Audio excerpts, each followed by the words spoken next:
desse feriado, mas também uma imensa honra, né? Porque estar aqui para comemorar 48 anos dessa casa, né, é uma honra enorme. E eu estava ali no momento da musicalização, né, refletindo sobre isso. Esse momento é só para minha emoção também se organizar.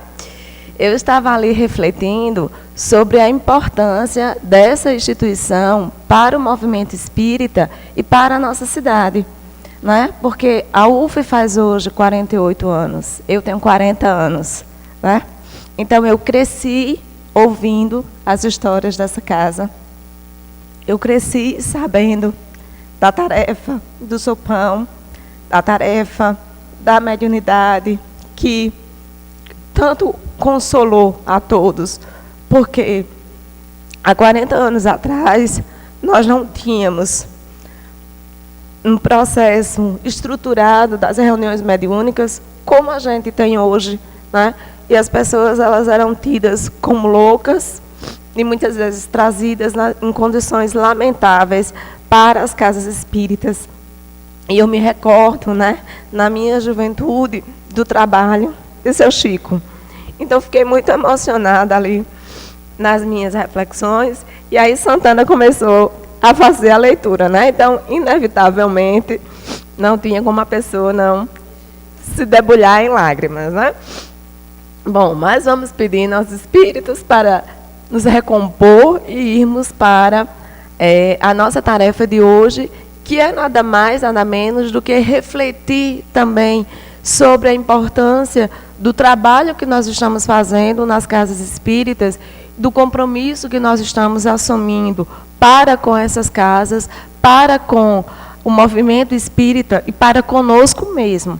Porque vamos entender que quem mais precisa do trabalho é o trabalhador, né? Então, o trabalho, quando nos chega, é porque nós precisamos dele, e é a partir dele que nós iremos desenvolver alguma virtude, alguma habilidade que está precisando ser aprimorada. Então, dito isso, vamos iniciarmos aí o que nós planejamos para a manhã de hoje. Então, só iniciando, lembrando que essas nossas reflexões da manhã de hoje estão embasadas nessa obra Consciência e Mediunidade, do projeto Manuel Filomeno de Miranda, que é composto por esses 3 jovens senhores, né?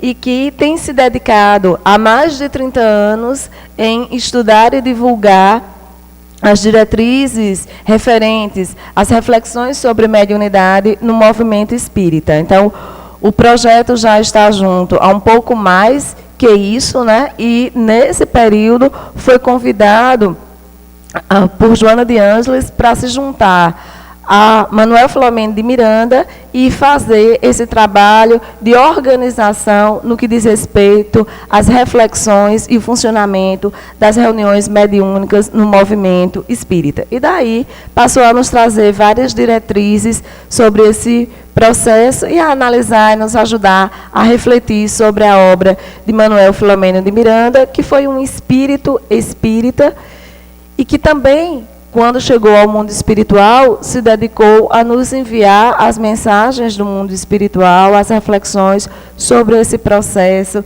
de mediunidade e o fenômeno mediúnico. Então, iniciando aí, nós vamos ter, nesse livro Consciência e Mediunidade, o que o projeto denominou de pontes para a iluminação. Então, ele vai nos colocar que quando a gente busca a iluminação, é preciso que a gente identifique e passe a trabalhar algumas pontes.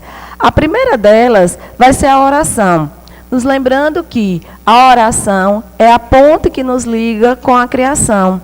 É aquilo que vai nos remeter ao mais alto, é aquilo que vai nos permitir a comunhão com a divindade. Então, é preciso que a gente exercite a nossa oração, né? Como estamos orando? O que estamos pedindo nas nossas orações, né? O que estamos agradecendo nas nossas orações, né? Até que ponto estamos realmente louvando nas nossas orações. Então é preciso que a gente reflita um pouco mais sobre esse tema de oração, entendendo que isso é uma das pontes para a autoiluminação. Nós vamos ter como uma outra ponte para a autoiluminação a meditação. Então, o projeto nos lembra que a meditação, ela vai nos trazer uma quietude para podermos compreender melhor as leis divinas. Então, ao orar, eu consigo me conectar com a divindade. Ao meditar, eu consigo entender em profundidade essa divindade. Então, é preciso orar e é preciso meditar, né? Então, a gente vai entendendo a profundidade desses passos para a autoiluminação. E aí nós vamos ter uma outra ponte, que é a ação, né? Considerando aí a ação enquanto trabalho e que será o foco da nossa abordagem hoje. Então, nesse sentido do trabalho, a gente vai ter aí o trabalho como um elemento externo, né? Nós precisamos trabalhar para manter a nossa subsistência, né? Então, nós trabalhamos para nos manter financeiramente, para atender às nossas atividades, aí às nossas necessidades do dia a dia, mas nós trabalhamos também internamente. Nós trabalhamos para nos melhorarmos, nós trabalhamos para buscarmos a nossa autoiluminação. Então, o trabalho também representa, né, a ação da oração. Então, trabalhar também é orar, né, conforme a dignidade que eu estou dando a esse trabalho. Lembrando dessas duas dimensões de trabalho. E nós vamos ter aí, como quarta ponte para a autoiluminação, o estudo. Então, a partir do momento que eu passo a entender melhor essa minha relação com o universo, com as leis divinas, com a criação, eu vou tendo uma ampliação das minhas referências, eu vou compreendendo melhor, né, todo esse processo. Para nós que somos espíritas, o estudo ele vai se apresentar como uma fonte primordial de iluminação de consciências. Porque é a partir do momento que a gente começa a estudar e a raciocinar, conforme o codificador nos conclama, né, a doutrina espírita é uma doutrina de fé raciocinada. Então, ela não é de uma fé cega.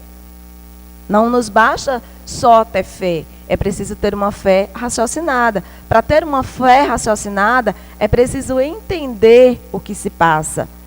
Para entender isso, eu preciso estudar. Para me entender, eu preciso me autoconhecer. E o autoconhecimento é um processo de reflexão, é um processo de estudo íntimo, né? Onde cada um vai se avaliar e cada um vai buscar as suas diretrizes para modificação no dia a dia. Então, o estudo fecha aí essas 4 pontes para a autoiluminação. Dito isso, a gente vai pegar lá o conceito espírita de trabalho, que está lá no Livro dos Espíritos. Então, Kardec pergunta aos bons espíritos, né? Por que trabalho só se deve entender, por trabalho só se deve entender as ocupações materiais? Então, vamos lembrar que esse conceito, ou essa ideia, né, é uma ideia materialista, né? É o trabalho só para manter as nossas ocupações, é só para manter a nossa subsistência, né? E aí Kardec, preocupado com esse processo, lembrando que no período da codificação a gente tinha um outro cenário de mercado, e aí os espíritos nos respondem que não, né? Que os espíritos trabalham assim como o corpo. Então, toda ocupação útil, ela é trabalho. Nesse sentido, a gente vai entender que a gente trabalha em 2 planos. A gente trabalha no plano material, nas atividades físicas do nosso dia a dia, sejam as atividades profissionais ou sejam as atividades na casa espírita, mas a gente também trabalha em espírito. Então, nós encarnados em desdobramento, dependendo da nossa condição de auxiliar, podemos estar nesse desdobramento em atividades de auxílio. Os espíritos que já não estão mais no corpo físico, né, que já estão na erraticidade, permanecem trabalhando. E a literatura espírita e as reuniões mediúnicas têm nos comprovado que cada centro espírita que tem se mantido aberto, conduzindo a sua dignidade no farol do Evangelho de Jesus, representa uma grande enfermaria do mundo espiritual. São pontos de luz onde outros espíritos utilizam como aporte nas suas atividades de socorro. Né? Então, a importância desse trabalho para os dois planos. Né? Nós estamos aqui nessa manhã chuvosa, mais refrescante para nós, mas os espíritos chegaram bem antes. Né? Eles chegaram bem antes para preparar cada detalhe.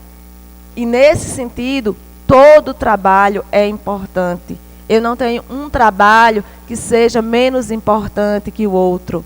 Então, aquela pessoa que fica ali na recepção, dando um bom dia, entregando uma mensagem, ela está acolhendo aquele que chega ali com suas dores. Pode ser que você chegue e nem perceba isso, porque está tão afobado com outras coisas. Mas aquele que vem, né, pela dor, ou aquele que chega a primeira vez na casa espírita, que não conhece ninguém, não conhece o seu funcionamento, na hora que é abordado com um bom dia entusiasmado, com uma mensagem de ânimo, ele se sente confortado. Né? Eu posso ficar aqui, eu não sei nem o que é que vai acontecer, mas, né, pela recepção já foi tudo tranquilo. Né? Então, aquele que chega um pouco antes para limpar o centro espírita, né, para abrir, ou que fica até mais tarde para fechar, né? Porque algumas pessoas acham assim que tudo acontece num passe de mágica no centro espírita, né? Que as portas se abrem sozinha, né? Que as vassouras funcionam só, né? Que a pessoa entra e sai e está tudo bonitinho. Há toda uma equipe por trás para fazer isso. E é um trabalho assim de formiguinha. Cada um faz um pouquinho, cada um coopera um pouquinho. E esse servicinho, né, que é pequeno, que é discreto, que muitas vezes é anônimo, né, é o que vai fazer com que a gente trabalhe as nossas virtudes. Porque muitas vezes a gente vai à casa espírita e a gente identifica só as atividades que se destacam, vamos dizer assim, né? E as pessoas ficam pensando assim, que essas são as únicas tarefas do centro espírita, ou que essas são as tarefas de maior importância. Ao contrário, né? Essas são, muitas vezes, as tarefas que vão angariar a muitos, mas que nos levam apenas aos processos de reflexão. A ação é o trabalho. Né? Então, na hora que eu estou ali passando aquele pano no centro espírita, qual é o sentimento que eu estou tendo? Será que realmente eu estou botando em prática o que eu escutei lá na palestra? O evangelho que eu fiz de Jesus? Porque se eu estiver, eu realmente estou trabalhando a minha virtude. Se eu não estiver, eu estou tendo a oportunidade de refletir sobre isso. Né? Se não refletir, estou perdendo a oportunidade. Mas já dei um passo, estou vinculado à tarefa. Né? E aí a gente vai lembrar que para nós, né, é importante estarmos vinculados aí à tarefa, porque nós somos um ser, vivemos em grupo e ainda ainda necessitamos desse grupo para que juntos possamos evoluir. Então a gente vai ver que no espaço espírita, que é a dimensão que nos interessa na manhã de hoje, a gente vai ter todo um contexto para o movimento espírita. Então, a gente vai ter os centros espíritas como a célula base, né? Vamos dizer assim, como a base dessa pirâmide do movimento espírita. Então, é preciso que a gente se organize nessas instituições e que a gente faça a nossa tarefa, que é divulgar o Evangelho, que é divulgar a doutrina espírita e amparar a todos aqueles que vêm à casa espírita, sejam os necessitados de ordem espiritual, sejam os necessitados de ordem moral. Porque estamos em um planeta de provas e expiação. Então, todos nós ainda temos muitas necessidades morais que precisam ser trabalhadas, que precisam ser compreendidas dentro das várias oportunidades que o Centro Espírita nos dá. Então, os centros espíritas que mantêm, por exemplo, grupos de estudo, né, eles têm um trabalho enorme, que é o trabalho de iluminar consciências. É o trabalho de, junto ali naquele grupo, fazer uma reflexão mais aprofundada para que a gente possa se entender um pouco mais e para que a gente possa melhorar o todo que é a nossa sociedade. E aí o conjunto desses centros espíritas, eles vão nos trazer aí as AMEs, né? Que são as associações municipais de espiritismo, que vão buscar coordenar essas atividades e proporcionar atividades no âmbito do movimento espírita que possam agregar a todos dentro de uma mesma vertente, dentro de uma mesma linha de pensamento. E aí a gente tem as federativas, que são de todos os estados, né? Então, as federativas, elas são compostas pelos estados e formam o Conselho Federativo da Federação Espírita Brasileira, da FEB, né? Que, para nós, é o que norteia o movimento espírita no Brasil. E acima, aí da FEB, a gente tem o Conselho Internacional de Espiritismo, né? Que é o que vai, dentro desse movimento espírita, trazer buscar uma unificação do espiritismo no mundo todo. Então, a gente vai ver que oportunidade de trabalho não nos falta. Por quê? Se a base de todo esse processo é o centro espírita ele é o reflexo para todas as outras instâncias dentro do movimento espírita. E cada um de nós tem um papel nesse processo. Então, o centro espírita, ele funciona como templo, ele funciona como escola, ele funciona como oficina e ele funciona como lar. Então, não são funções isoladas do centro espírita. No centro espírita, nós somos uma grande família.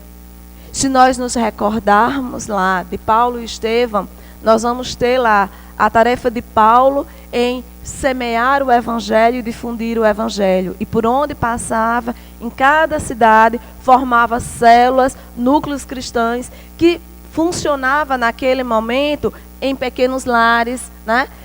Formando pequenas comunidades, conforme eram possível naquele momento. Neste momento, a gente tem as nossas instituições. Não que as outras religiões também não façam um bom trabalho no serviço do bem. Fazem também, mas nos cabe aqui avaliar o nosso, né? Então, para nós, o Centro Espírita representa isso. É o nosso lar. É por isso que a gente trata com tanto zelo, é por isso que a gente chega mais cedo para abrir, é por isso que a gente fica um pouco mais tarde para fechar. É aí onde nós vamos colocando as nossas relações de amizade, de afinidade. Não quer dizer que seja uma paz no Centro Espírita, né? Eu vou para o Centro Espírita porque eu vou encontrar a paz.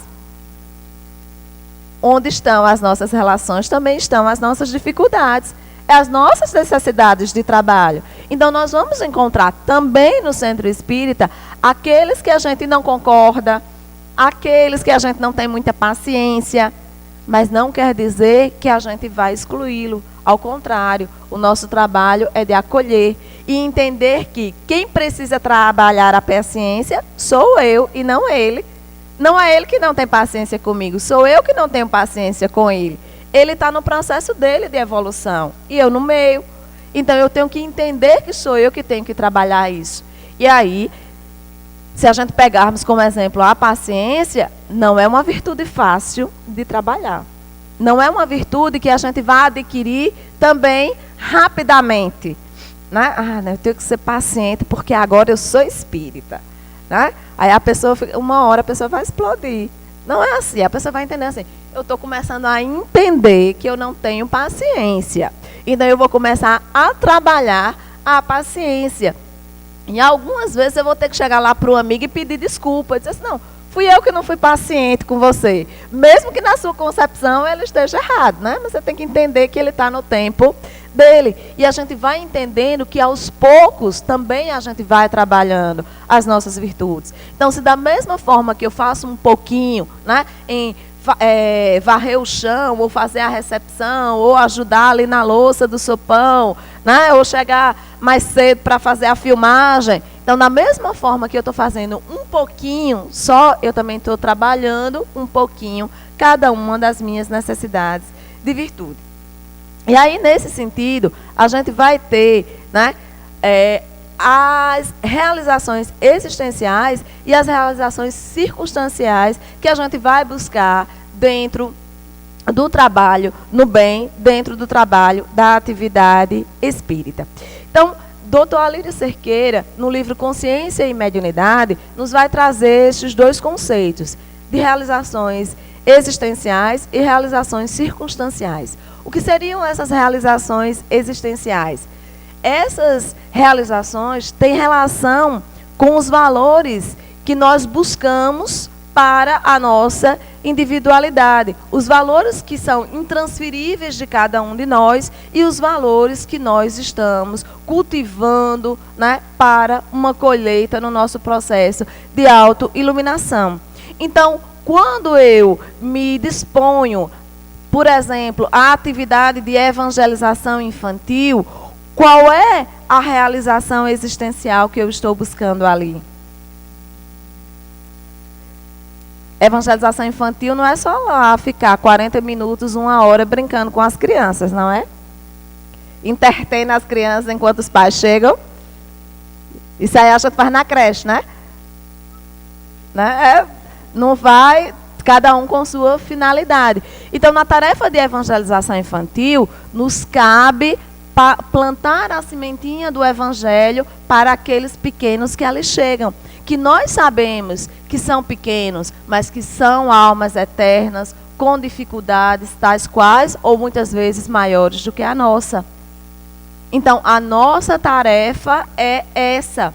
Para que a gente execute essa tarefa, para que a gente consiga passar ali 30, 40, 1 hora com aquelas criancinhas, é preciso que a gente faça um planejamento ao longo da semana. É preciso que a gente tenha várias referências, é preciso que a gente tenha vários ângulos, né? Nós vamos abordar, por exemplo, na aulinha de hoje, cuidados com o corpo. Qual o cuidado que eu posso trabalhar com as crianças? Qual a minha faixa etária de criança? Qual é o sentido de cuidado com o corpo? Eu tenho um corpo espiritual, eu tenho um corpo material. Como é que eu vou fazer para aquela criança entender esse corpo espiritual? Então, eu vou ter todo um trabalho para aqueles 30, 40 minutos com aquela criança. No final da atividade, quem aprendeu mais? Você ou a criança? Você, né? Porque se você não for bem preparado para uma aulinha de evangelização, não se iluda que você não dá conta daquelas crianças 40 minutos, não. Tá? Então, às vezes a gente vai com plano A, com plano B, com plano C, e às vezes tem que executar o D, porque teve que juntar um monte de coisa para poder dar o tom daquilo que você pensava para aquele momento de evangelização. Então, nesse instante, eu estou identificando na tarefa que eu desenvolvo qual é a relação existencial que eu estou buscando, né? O que é que eu quero, né? O que é que aquele trabalho está me proporcionando, né? Para o meu melhoramento, para o meu autodescobrimento, para o meu processo de iluminação, né? E a realização circunstancial, que tem a ver aí com as atividades que nós realizamos no movimento espírita, que vão visar o nosso aprimoramento espiritual, mas que são transitórias e são transferíveis. Então, a gente vai identificar que, se eu hoje chegar e dizer, não quero mais evangelizar, a casa vai arranjar um outro evangelizador para lhe substituir. Se eu chegar e dizer, estou com uma dificuldade, não posso mais evangelizar, a casa vai arranjar um evangelizador e vai lhe substituir. Então, essas realizações circunstanciais são as tarefas que nós executamos na casa, que são transitórias e que nós nos questionamos o que é que nós estamos fazendo com ela. Será que nós estamos pegando essa atividade e estamos realmente refletindo sobre as realizações existenciais que ela me proporciona, ou será que eu estou na tarefa só circunstancialmente? Não, estava faltando um evangelizador, aí eu fui. E eu estou lá sem tirar nenhum proveito existencial para mim. Eu estou executando a tarefa apenas por executar. Então, essas reflexões sobre o trabalho na casa espírita nos levam a nos colocar em que posição nós estamos. Nós estamos realmente, vindo para a casa espírita para desenvolver o trabalho, entendendo, que eu estou ali, primeiro para proporcionar o bem a mim mesmo, porque eu posso estar aprimorando ou estar cultivando alguma virtude, e segundo, porque eu estou tendo a oportunidade de fazer o bem para aqueles que ali buscam aquela tarefa. Ou eu estou na tarefa só por estar. Eu estou só para fazer número, eu estou só porque eu me sinto pertencente a esse grupo, eu estou só porque eu estou num momento de entusiasmo. Então, a gente vai começar a refletir sobre qual é o nosso papel e qual são as verdadeiras intenções que nós temos buscado nessa tarefa. Essas reflexões, elas são importantes para a gente entender, que nós somos seres falhos, e por sermos seres falhos, quando a gente não reflete sobre isso, a gente acaba impactando o movimento espírita. E a gente acaba acolhendo tarefa sem estar realmente com a disposição de executá-la de forma condigna com que o Evangelho ele nos coloca. Então, eu estou fazendo a tarefa por fazer, ou estou fazendo a tarefa porque eu entendo que aquilo é um bem para mim e para o próximo.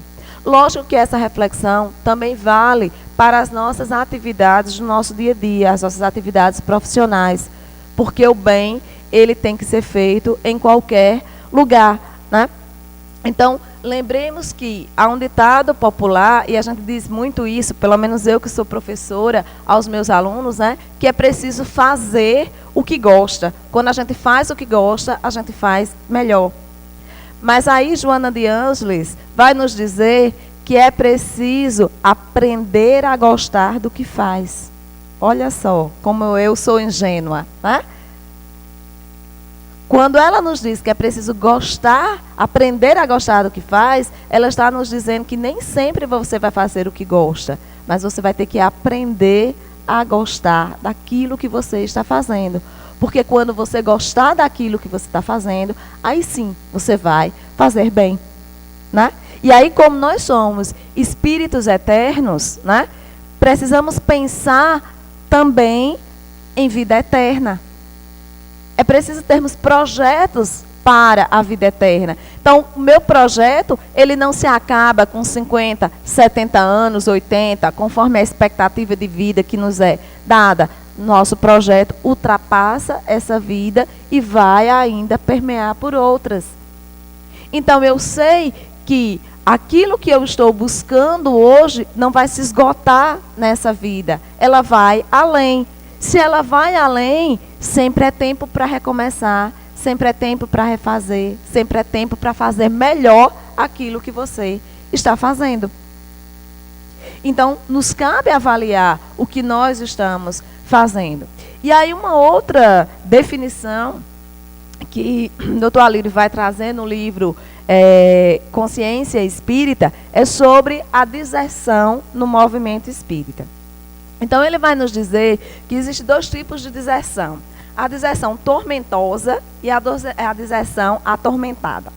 Então, ele define aí essa deserção tormentosa como sendo aquela na qual o trabalhador, ele abandona a tarefa, né? E eles descumprem aí a sua programação existencial que ele tinha, né, programado transitoriamente. Então, nós entendemos que quando nós reencarnamos, nós temos um plano mestre para essa reencarnação. Nós temos diretrizes básicas. Nós não temos determinismo. Nenhum de nós está mais nas primeiras encarnações. Então, nenhum de nós está mais em reencarnações compulsórias. Nós estamos já há algumas encarnações, né, neste planeta e temos aí uns planos mestres. Ou seja, antes de reencarnar, a gente vai lá, faz um contratozinho, né? Em linhas gerais, você vai receber esses pais, você vai ter essa família, você vai ter tal profissão, né? Você vai encontrar tais pessoas, vai consorciar-se ou não. São linhas gerais. Quando nós reencarnamos, nós vamos fazer escolhas. Essas escolhas vão levar ao cumprimento desse programa ou não. Por isso que não há determinismo. Conforme as nossas escolhas, nós vamos tendo outros panoramas. Por isso que a gente entende que o que define a nossa vida são as decisões que nós tomamos. Então, quando nós não tomamos decisão nenhuma, nós já estamos tomando a decisão de não fazer nada. Não é?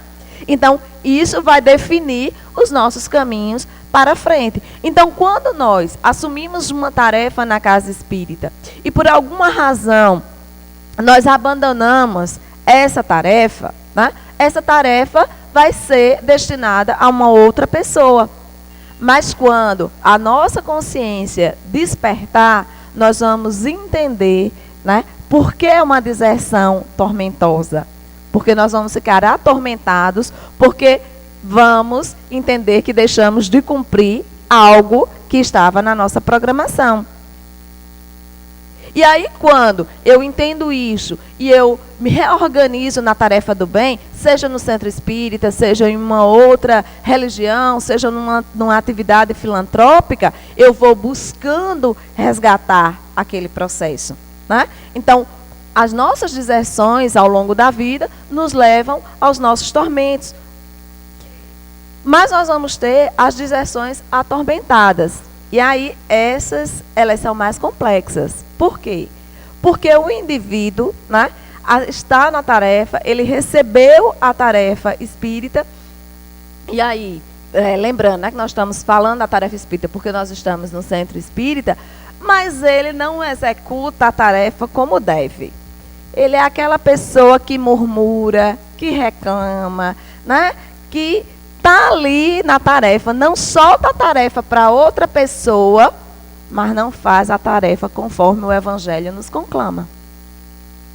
Então, por que é que ela é atormentada?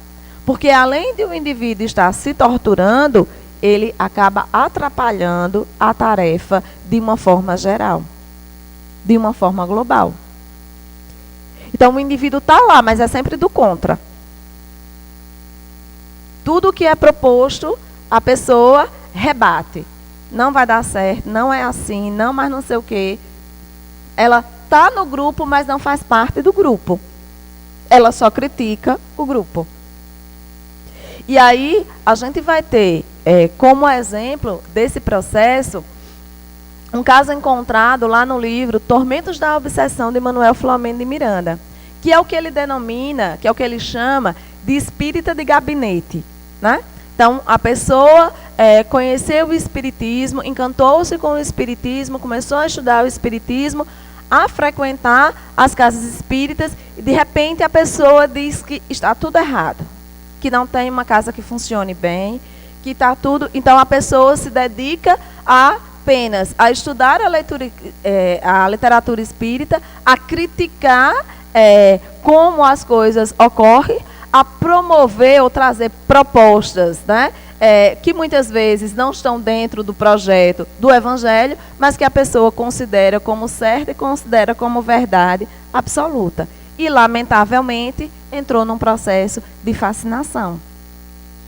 E aí, por que é que isso é um desserviço para o movimento espírita? Porque, primeiro, é lamentável o processo de fascinação que o colega se coloca. E, segundo, que porque nós outros, né, temos seguidores para toda proposta que apresenta. Então, até o fascinado acha quem diga que ele está certo. Então, a gente vai tendo um trabalho aí cada vez mais complicado, né? Porque às vezes isso vai se enraizando no cerne do movimento espírita.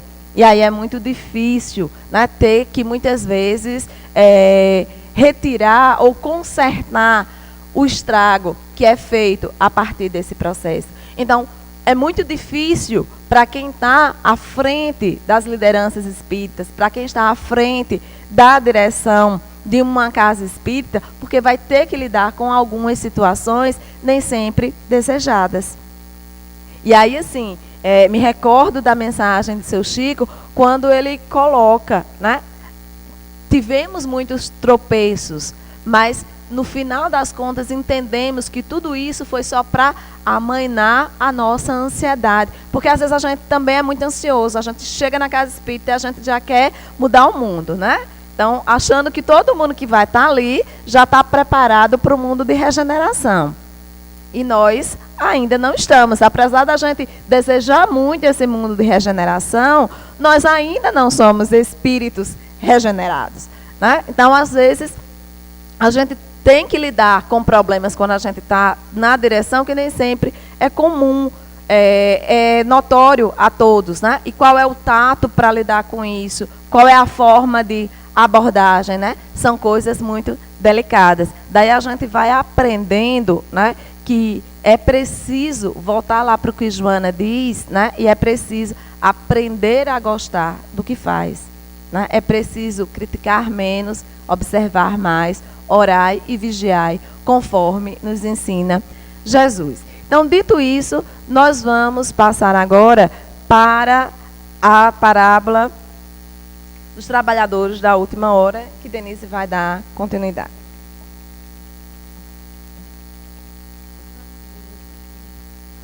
Queridos amigos, muita paz a todos. De nossa parte, é com muita alegria que estamos nesta manhã, nesses 48 anos desta instituição, que tem dado uma colaboração imprescindível ao movimento espírita.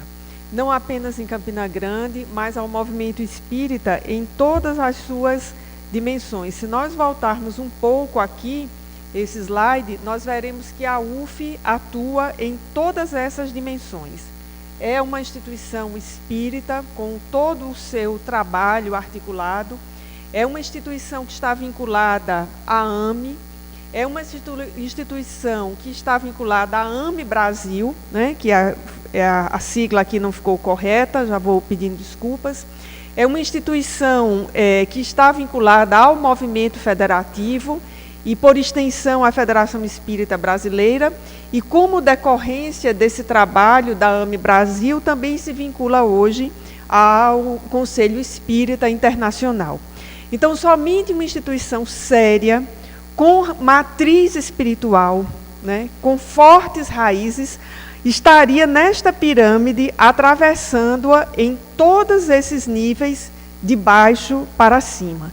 Então, é com muita alegria nesta manhã que nós reconhecemos essa contribuição da instituição ao movimento espírita que atravessou fronteiras, e isto não é propaganda de uma operadora de celular, né? É a plena verdade do que nós estamos sentindo nesta manhã, não é nem do que nós estamos vivendo. Queríamos dizer também que esse seminário é para nós, é para os espíritas, mais especificamente para os trabalhadores espíritas comprometidos. Por isso nós somos tão poucos nesta manhã. E se alguém pensou assim, mas que ideia, né, a de Santana, numa quinta-feira, num feriado de manhã, botar esse seminário era mais ainda para quem pensou assim. E para quem pensou, né, acordou hoje, disse, eita, chovendo, né, eu não vou para a UF não. Aí depois ficou com dor de consciência, disse, eu vou para Santana não me chamar a atenção. Era mais para você ainda. E para quem pensou ontem assim, mas Santana é medonho, né? Era a chance que eu tinha de ir para o Parque do Povo, né? Que amanhã é feriado. Ainda era para você, e veio, né? porque os que não vieram, o seminário não era para eles. O seminário era exatamente para nós que estamos nesta manhã, e mais especificamente para todos nós que passamos por todos esses níveis de reflexão. Então, esse seminário era para nós.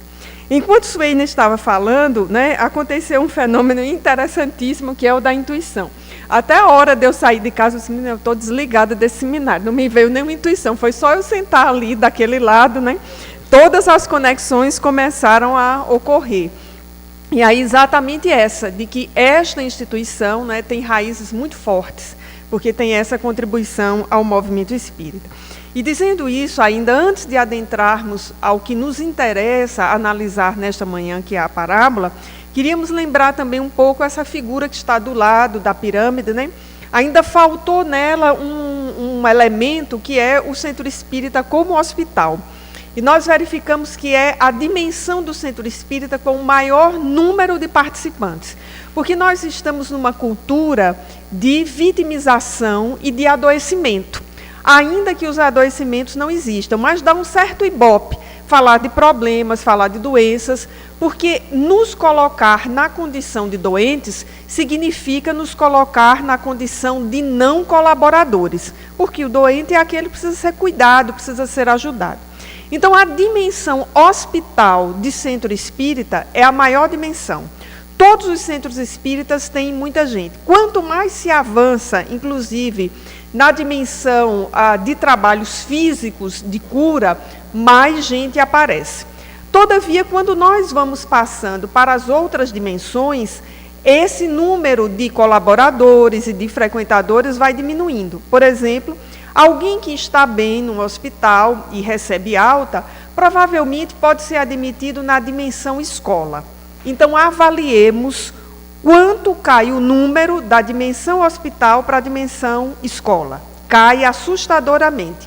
Depois, na dimensão escola, nós ainda temos o aspecto evasão, porque nós começamos com os grupos relativamente lotados, mas nós não concluímos com o grupo, porque estudar exige esforço muito grande. E aqui eu vou usar como exemplo uma sentença muito interessante de alguém que está fazendo muito sucesso, inclusive entre os espíritas.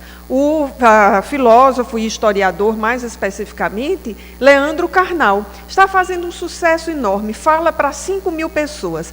E aí ele está respondendo uma dúvida de muita gente. Ora, como é que você sabe tantas coisas?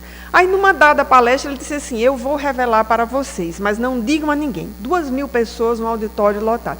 Sabe como é que eu sei tantas coisas? Sei tudo sobre a história dos Estados Unidos, que é a área de especialidade dele, sei sobre filosofia, falo tantas línguas estrangeiras, consigo fazer isso, consigo fazer aquilo. 2.000 pessoas esperando a receita mágica. Ele disse, eu sento e estudo. Para nós, os espíritas, nenhuma novidade, né? Nenhuma novidade. Depois ele disse, eu sou disciplinado. Eu fiquei olhando, coitado, e nem é discípulo de Joana de Ângeles, porque se fosse, né, a disciplina seria a primeira, embora eu acho que ele esteja na cota dela dos que falam sobre o bem fora do espiritismo. Então, quando nós saímos da dimensão hospital para a dimensão escola no centro espírita, esse número cai assustadoramente. Nós temos um número bastante elevado na primeira dimensão que cai. Quando os alunos da escola estão em condição de serem promovidos para a condição de aprendizes, que é a dimensão oficina do centro espírita, aí cai mais ainda, né? Quem são os que de fato colaboram? E nós nem estamos pedindo aquela colaboração que é a da primeira hora. Chegue cedo para abrir a UF, ou saia mais tarde para fechar. Nem é nesse nível. É aquela colaboração para os trabalhos mínimos. Isso cai assustadoramente afora as exigências. Então, esse seminário não é para os outros, amigos. Esse seminário é para nós, para que nós possamos refletir. E aí, quando nós saímos da dimensão oficina para a dimensão lar, que exige afetividade, perdão, reconciliação, recomeço, eu nem vou dizer quantos ficam. Porque ainda nós passamos por aquela situação. Ei, você viu fulano? Nem falou comigo. A resposta é imediata. E você falou com ele? Sabe essas coisas, quando junta a família, com todos os primos e tios, que tem aquelas coisas, sabe fulano nem falou comigo? A gente ouve isso no Centro Espírita. Então, essa dimensão família é, de fato, a dimensão que coloca o Centro Espírita mais próximo do que, de fato, ele deverá ser no futuro, que é a dimensão templo, que é a dimensão conexão com a espiritualidade. Então, quando nós chegarmos a lidar com o Centro Espírita como um lar, como Suênia disse, precisa ser cuidado, precisa ser limpo, há reformas periódicas, né? Tudo aquilo precisa ser feito, nós, de fato, estaremos nos aproximando da dimensão lar. E aí, só rapidamente, enquanto Suênia estava expondo, esses dois conceitos, juntamente com os dois próximos, que são das deserções, que foi a nossa descoberta para esse seminário. É um seminário completamente customizado, diferente daquele da AME, né? Nós fomos fazer outras releituras e achamos outras coisas, então um seminário customizado para a UF. Esse texto do seu Chico hoje, ele nos caiu como uma luva, porque ele se aplica a esses 4 conceitos que nós pensamos para esta manhã. Porque quando nós lemos esse texto, e à medida que Santana foi lendo, a minha sensação foi: nós estamos diante de processo e produto. A minha primeira reflexão foi: seu Chico veio dizer que foi promovido. Ele não disse isso diretamente, mas nas entrelinhas está, porque ele está claramente transferindo a responsabilidade aos encarnados. Então, do seu desencarne até agora, ele estava comprometido com esta casa.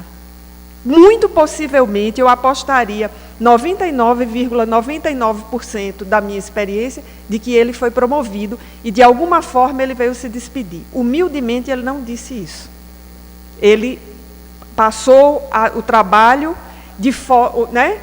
Passou o bastão para os que estão, nesse momento, com as suas responsabilidades. E nós estamos vendo um testemunho, porque isso aqui é um testemunho de realizações existenciais. A UF não foi para a vida de seu Chico e Dona Cleusa, e eu vou citá-la porque ela foi citada no texto, uma realização circunstancial. Ao contrário, foi um compromisso com o qual ambos se envolveram. Se envolveram pessoalmente, se envolveram como casal e se envolveram como família. Então, há muitas dimensões dessa realização. A pergunta é, para nós que aqui estamos, o que é a UF para nós? É uma realização existencial ou é circunstancial? E aí cada um vai poder refletir sobre isso. O outro aspecto bastante importante, que aí foi a nossa descoberta recente, e ficamos refletindo, e a minha em especial, relendo o material para esse seminário, são as deserções tormentosas e atormentadas no movimento espírita.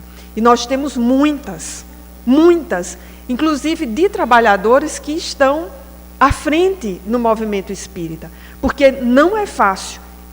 São muitas as pressões, inclusive familiares, de todos nós.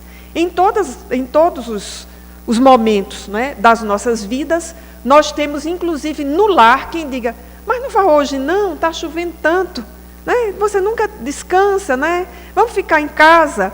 E é legítimo, e é justo. E a gente pensa, ficar com a família é muito justo, sobretudo para nós que estamos num país cuja carga de trabalho é muito grande em todas as profissões e num momento difícil, né? E aí, não, mas está chovendo, não vá não. Ou então, não tem quem vá no seu lugar não tem ninguém nesse centro espírita que lhe substitua, é você que tem que fazer. Então, essa pressão, ela não vem exatamente dos nossos inimigos espirituais. Eles não precisam fazer esse trabalho, porque há quem faça, com argumentos supostamente legítimos. Supostamente, porque eles não são. Porque quando nós compreendemos a dimensão do trabalho com Jesus, nós compreendemos, inclusive, como separar. Como separar? Qual é o tempo da família bem vivido, em qualidade e em quantidade, e qual é o tempo do trabalho espírita bem vivido em qualidade e em quantidade. Porque também não serão as muitas horas aqui, na UF, ou, né, no movimento espírita como um todo, que nos credenciarão o reino dos céus. também não será assim. Então, o equilíbrio, né, perfeito e suave que ele é entre razão e sensibilidade, entre conseguir distinguir o tempo de um e o tempo de outro. E nós temos muitas dimensões tormentosas, porque nós somos muito egoístas ainda. A literatura espírita está cheia de exemplos. E na casa espírita também. Pessoas com trabalhos claros, definidos, nos vários campos da mediunidade, da evangelização, da exposição pública, e que por orgulho ou por sedução de outros projetos existenciais desistem. É a deserção tormentosa. E essa é lamentável, mas ela é compreensível, porque a deserção tormentosa, ela é um problema para quem deserda, para quem desiste. Nos parece, salvo o melhor juízo, que o grande problema é a decisão atormentada, como é toda e qualquer situação quando nós ficamos em cima do muro, porque nós não temos clareza do que fazer. Num dado momento, é até pedagógico estar na dúvida, estar atormentado, é da condição humana. Não cabe aqui também demonizar, né, o tormento, o conflito, a dúvida, o escolher. Nós não somos espíritos lúcidos para decidir num primeiro momento. É a vivência que vai nos ensinando a distinguir. Agora, o que permanece no trabalho atormentado, que o doutor Alírio, que nós consultamos para esse seminário no livro Consciência Espírita, chama de deserção atormentada, é o sujeito que saiu sem ter saído. É o que está sem ter ficado. É aquele que diz que vai, mas não vai. A parábola de Jesus da vinha, né, dos dois filhos. Um disse que ia para o trabalho e não foi. E o outro que disse que não ia e foi. Que é paradoxal, é muito difícil entender isso, mas essa parábola da vinha fica clara quando nós vemos isso. É aquele que diz, não, mas eu estou na UF desde a fundação, então eu não vou sair, quem quiser que venha me tirar. Né? Ou então, a tarefa é minha. Né? Centro espírita que vem de família, que é herança de família, é assim. Né? Eu estou, né, desde a fundação, me pertence. Ou então, a tarefa fui eu que criei, fui eu que iniciei. Né? Ou então, né, é a minha tarefa, não há ninguém à minha altura. Isso é tormento, minha gente, isso é conflito. Isso é problema de realização pessoal em muitos campos. Isso é falta de reconhecer que nós somos imperfeitos, que nós somos inacabados, que nós estamos em processo. E é falta de reconhecer, como diz Emmanuel, a Terra é uma escola. Logo, nós somos aprendizes, não é nem alunos, aprendizes em vários níveis, em vários ciclos, ao longo da vida inteira. Então, nós precisamos ter muita clareza das nossas atitudes em relação ao trabalho na casa espírita, no trabalho do movimento espírita, porque esse é um outro nível de consciência. O nível 1 é quando nós estamos aqui na UF. O nível 2 é quando nós dizemos, dezembro, janeiro, suspende tudo, agora MIEP. E aí o foco é MIEP. E essa é uma experiência rara no movimento espírita. Em Campina Grande, uma experiência supra-centro espírita.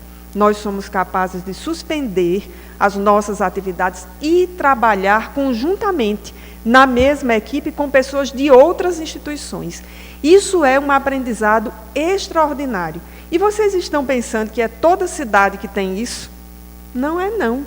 Nós estamos avançando, fazendo seminários em outras cidades, e nós já chegamos à situação de nós estarmos aqui na exposição, quando saímos para o café, uma pessoa disse, ei, eu queria que você fosse semana que vem fazer esse seminário lá na minha instituição. Eu disse, mas você não está aqui assistindo? Sim, não, mas eu quero que você vá lá. Ou seja, isso é parte, né? É particionar.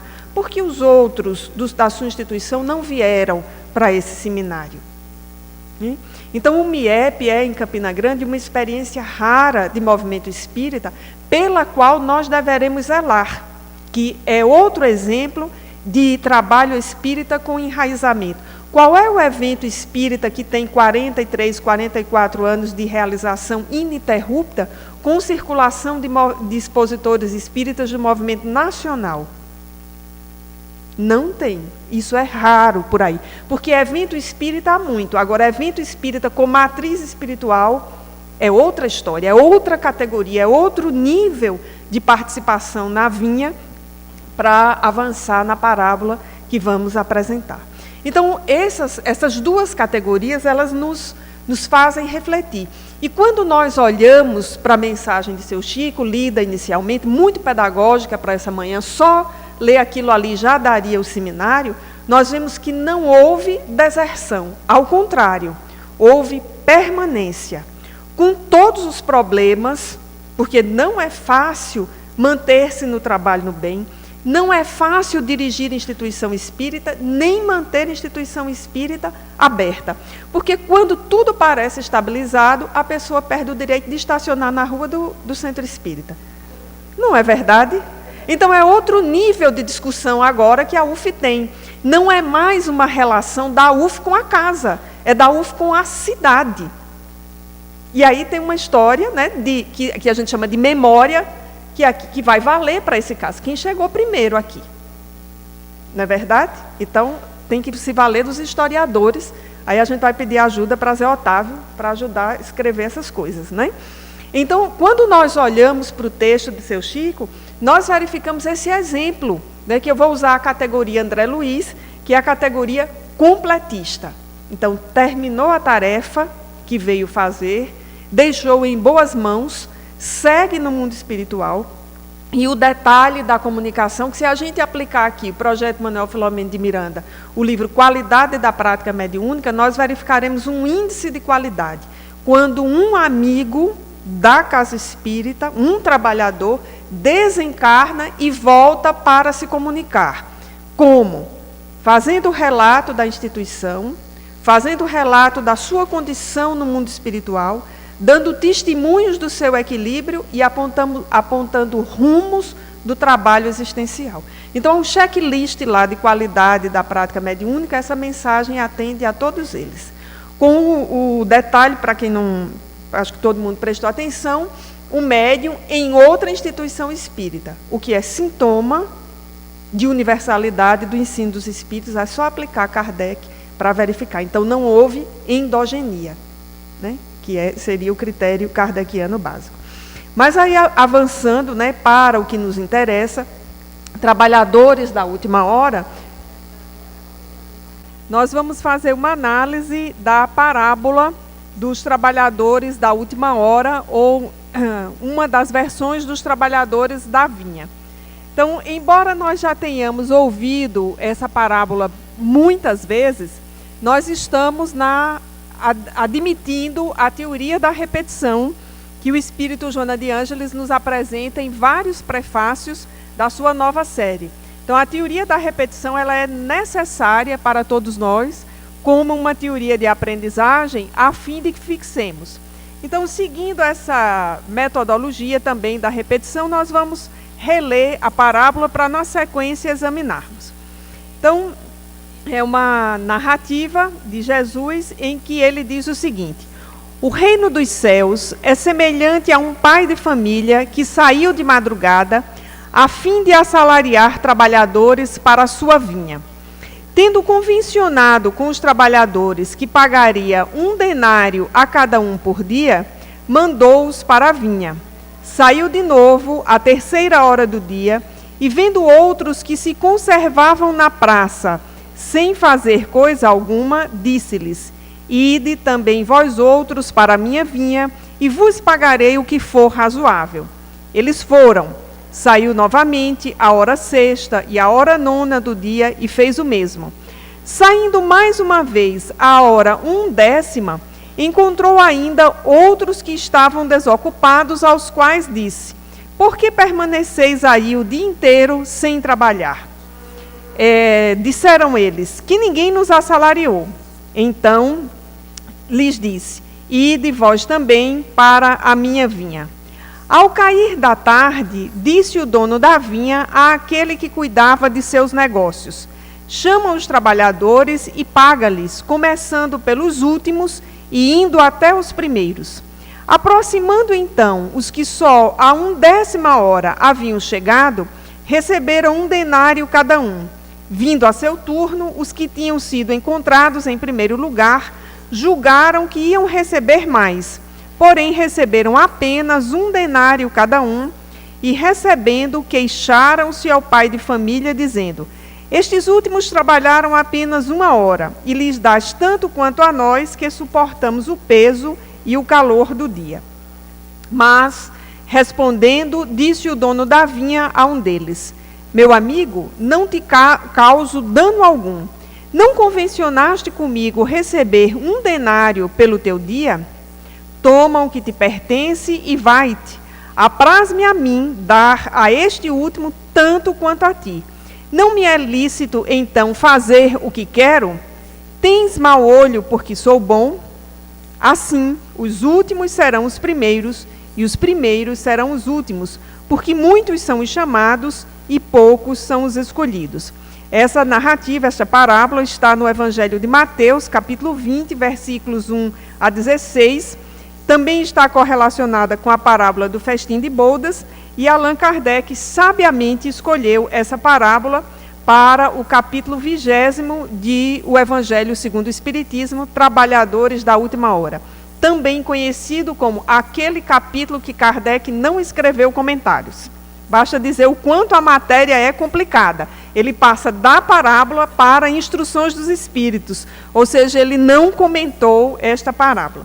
E nós vamos, então, com o auxílio dos estudos que têm sido feitos sobre o Novo Testamento, né, e tomando por base essas 2 obras que foram citadas no primeiro bloco, que é o livro Consciência e Mediunidade, do Projeto Manuel Filomeno de Miranda, e Consciência Espírita, do Dr. Alírio Cerqueira, que já esteve nesta casa, já trouxe para cá o Projeto Espiritizar, e foi uma coisa da qual nós nos demos conta hoje pela manhã, que organizamos todo o seminário fundamentado nesse Projeto Espiritizar, que esteve aqui o ano passado, no aniversário, novembro, aliás, né?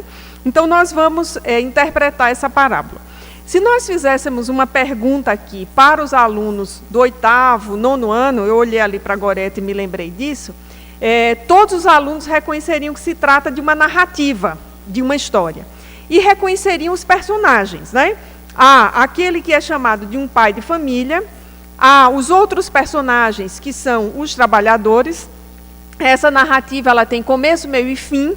Ela tem toda uma introdução que situa o contexto. Então, um pai de família, um dono de uma vinha, ele sai para assalariar trabalhadores à sua vinha. Esse é o contexto inicial. E esse contexto ele vai ganhando uma complicação até que ele atinge o seu clímax. Ou seja, a narrativa vai nos dizendo que, ao longo de um dia, esse contratante contratou vários trabalhadores para o trabalho na sua vinha, na sua fazenda, na sua empresa, enfim, no seu negócio. E ao longo do dia, na 11ª hora, né, então uma jornada que tinha 12 horas de trabalho, ele contrata os últimos trabalhadores que fazem em 1 hora um trabalho que é correlativo ao daqueles outros que foram assalariados num primeiro momento. E essa narrativa ela vai atingir o seu clímax, ou o ponto máximo da sua complicação, quando esses que chegaram no último momento, eles recebem o mesmo salário dos que chegaram na primeira hora. E a complicação especificamente da narrativa se dá quando os trabalhadores da primeira hora questionam aquele que os havia contratado sobre por que desse salário ser o mesmo. Há uma justificativa para isso, e a narrativa tem inclusive o que se chama uma coda, que é um final, uma moral, quando vai apresentar aquela ideia de que os últimos são os primeiros e os primeiros serão os últimos. Então, se todos vocês acompanharam esses passos, vocês estariam aprovados entre o 8º e o 9º ano. Passariam de ano, porque responderiam muito bem a essa questão, reconhecendo a narrativa, as suas partes e os seus personagens.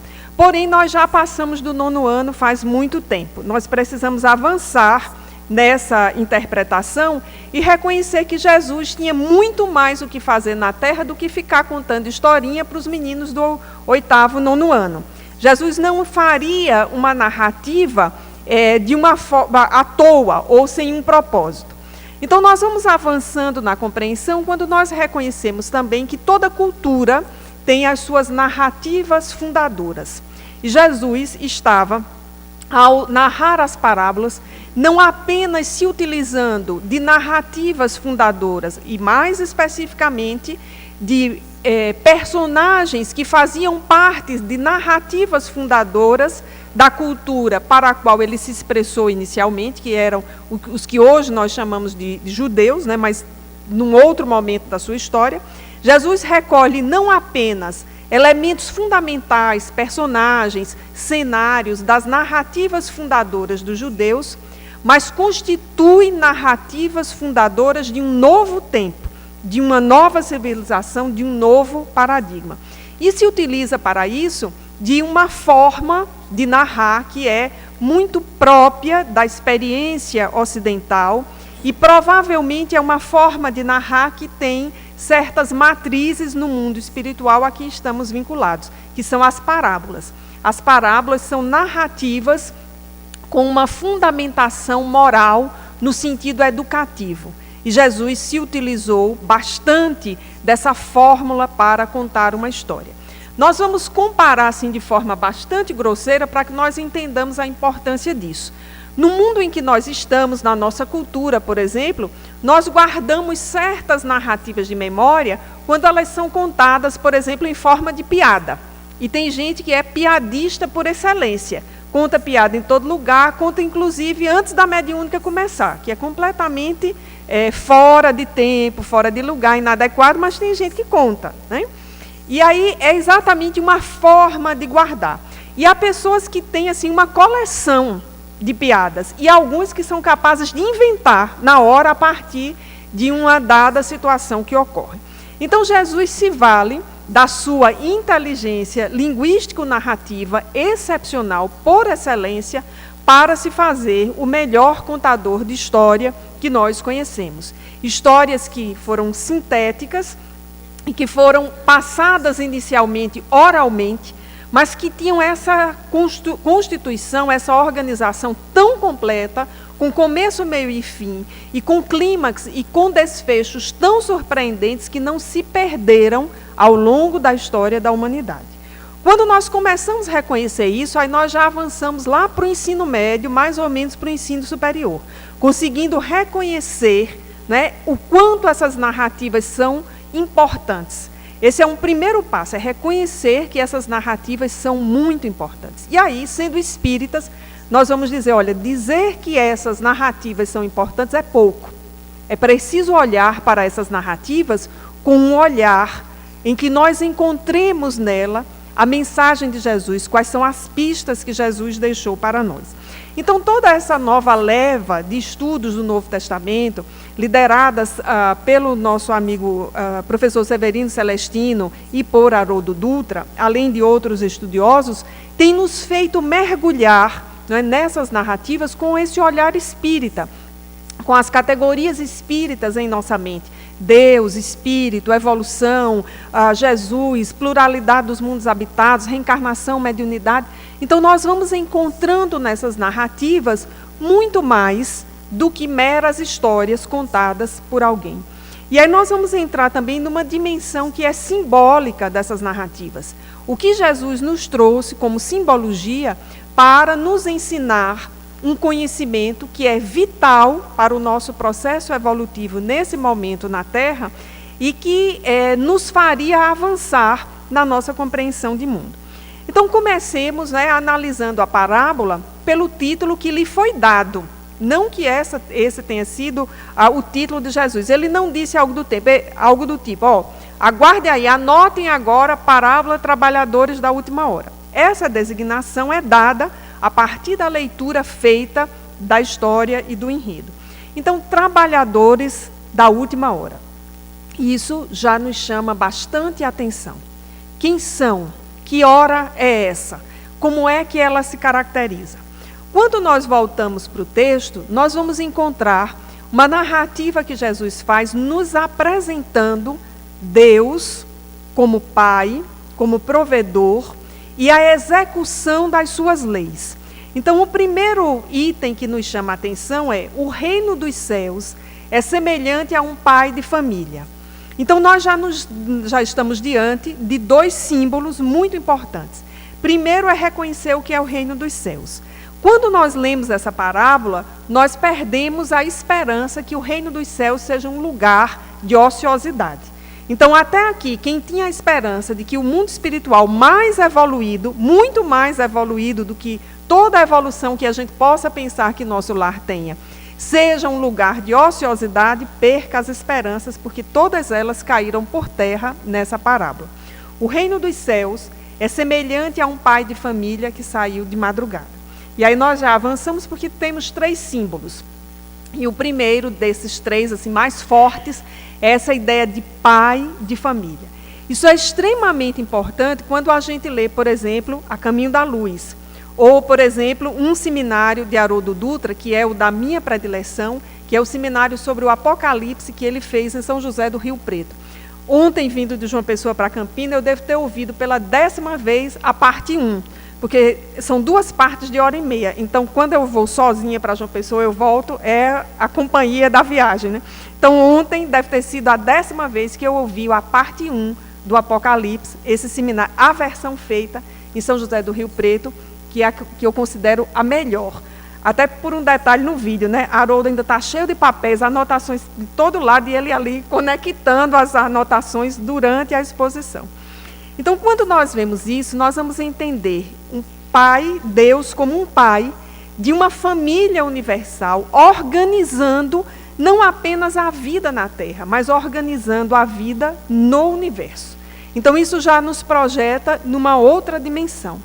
Esse mesmo início do texto vai nos mostrar a ideia de um pai previdente e provedor. Então, saiu de madrugada. E aí, quem pensou, madrugada, início dos tempos, exatamente, saiu antes que o dia começasse.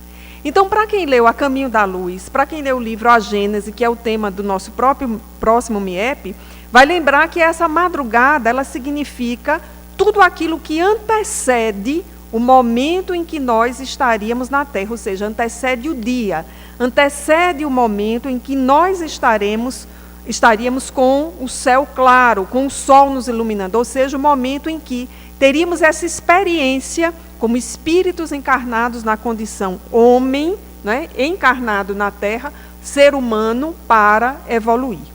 Então, esse pai de família, previdente e provedor, ele sai de madrugada para organizar a sua vinha, para organizar aquela casa, para organizar a terra, buscando todos os recursos que fossem necessários para isso.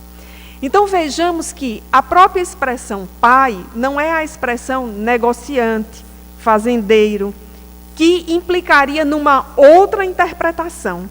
Um negociante ou um fazendeiro, não necessariamente ele tem afeição pai, que implica cuidado, afeto, e implica exatamente no conceito de ser previdente e provedor, que são 2 faces da condição paterna. E esse pai, ele sai na madrugada a fim de assalariar trabalhadores para a sua vinha, ou seja, a fim de contratar trabalhadores. E aí já começa uma relação que é bastante interessante, que esse pai não saiu, digamos, à procura de socorro, ou de alguém que lhe fizesse um favor. Ao contrário disso, tinha recursos, evidentemente, nós inferimos, porque saiu para assalariar, ou seja, contrataria trabalhadores para que pudessem morejar, trabalhar naquela sua vinha. E aí, o que vai se dar é que, tendo convencionado com os trabalhadores, que pagaria 1 denário por dia. Evidentemente, nós entendemos já o que significa denário, né? Significa salário. Nós não precisamos nem recorrer a certos conhecimentos da cultura antiga para entender que denário era a menor moeda corrente ao tempo de Jesus. Se a gente não souber dessa informação, a gente já infere que é salário. Essa informação se torna adicionalmente importante.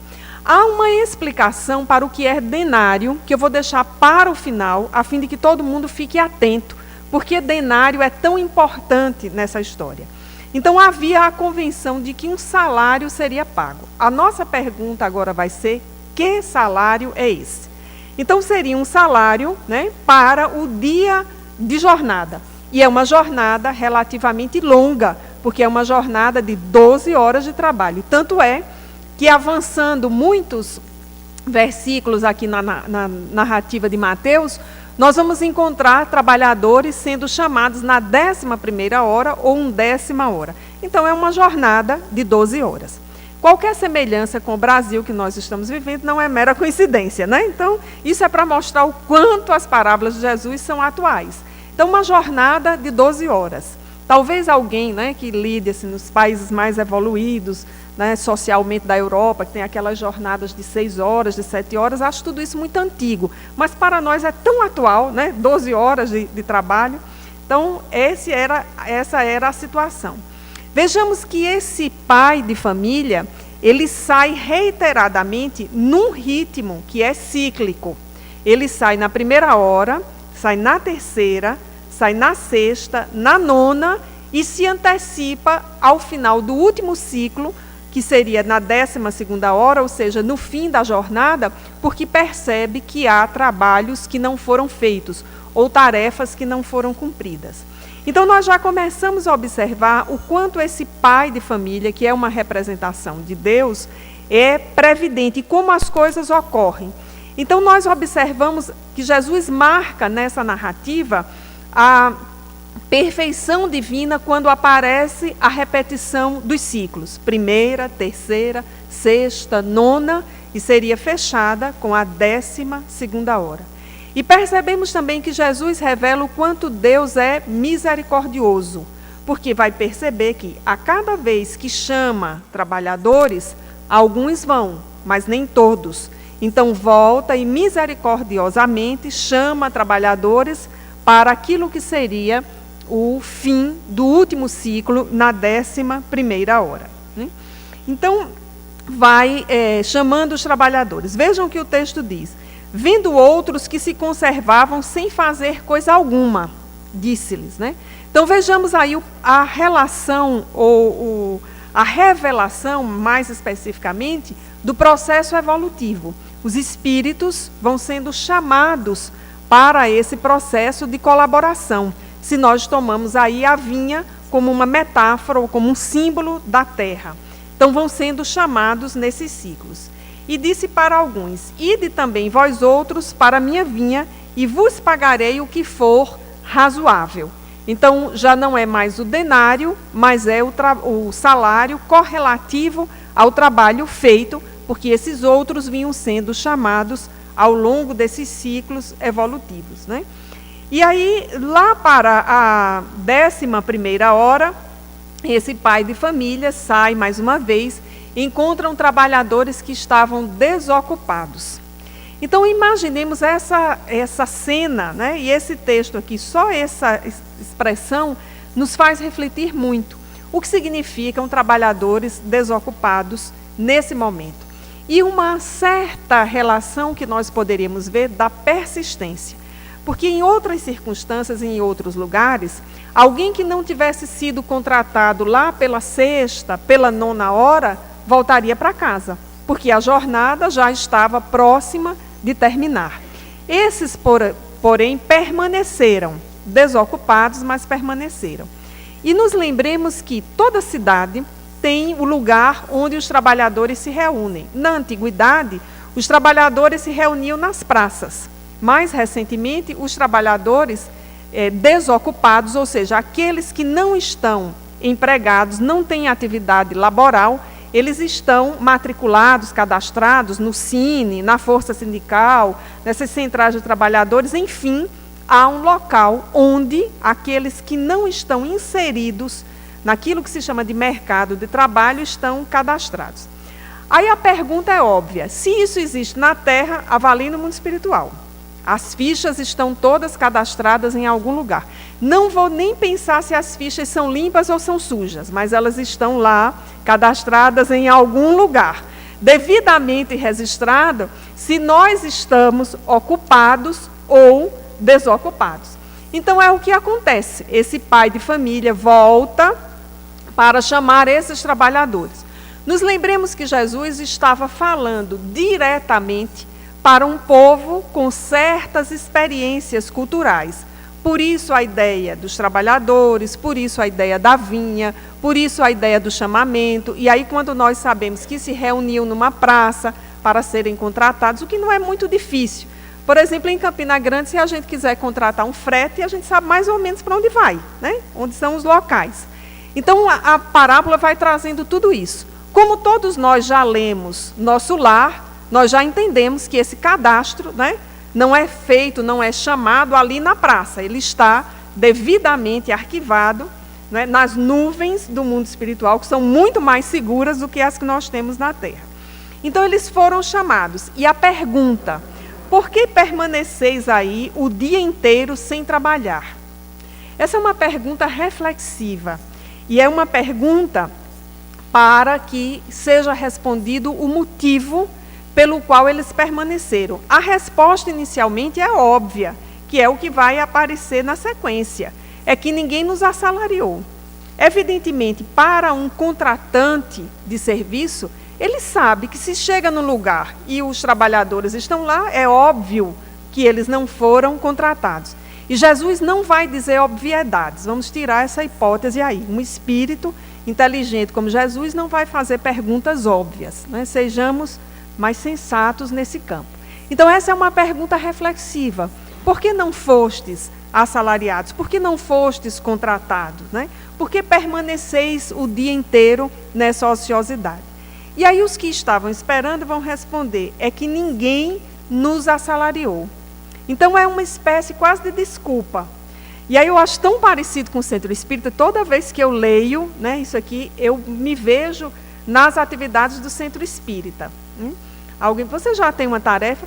Não, ninguém me deu nada para fazer. Não é desse jeito, porque a gente não tem a iniciativa de se colocar.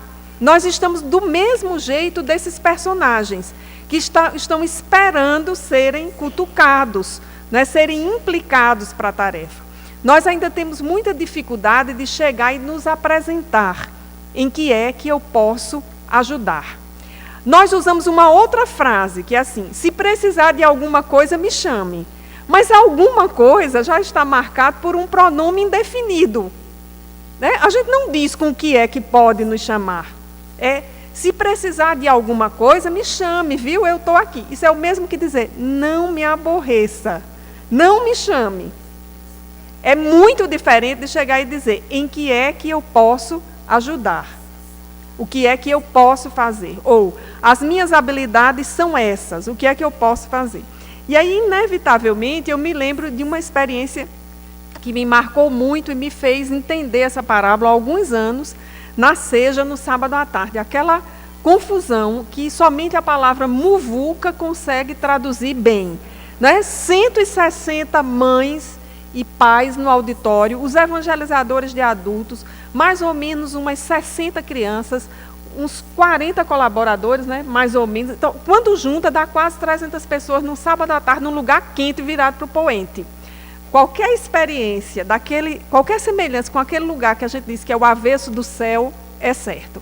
Porque o calor de matar, você vai ficando agonia. E a casa estava sem varrer, porque a pessoa que varria não pôde ir no dia. E aí chegou uma outra pessoa que disse assim, disse para mim, né? Que é o tipo de pergunta que não faça para a minha pessoa, faça para outra pessoa.